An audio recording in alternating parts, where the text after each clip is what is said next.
Chaque année, le musée Sainte-Croix acquiert de nouvelles œuvres pour enrichir sa collection. Parmi elles, cette étude de Georges-Antoine Grosseroche. Au début du XXe siècle, les artistes adhérant au symbolisme s'intéressaient à l'Orient en réaction à l'industrialisation de l'Occident. On a la reine de Saba qui tient des bijoux qu'elle va offrir au roi Salomon et tous ces drapés chatoyants dans une architecture qui est à la fois orientale mais aussi très liquide, presque pastel. Donc voilà, on part en voyage en Orient ici. Tout près de cette étude, une sculpture d'Antinéa dont la luminosité et la finesse attirent l'œil.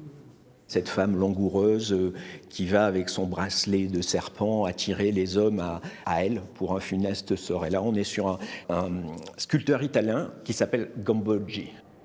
Autre registre avec cette œuvre de Maria Blanchard, artiste peu connue en France, qui a pourtant côtoyé Paul Claudel.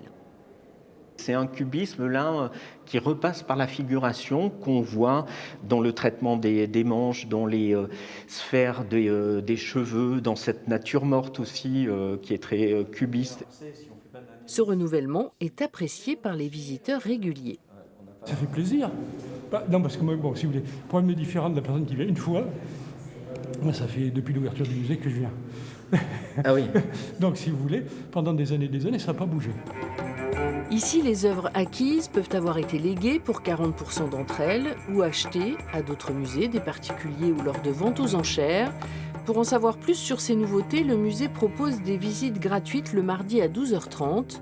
Le 22 février, le tableau de Maria Blanchard sera à l'honneur.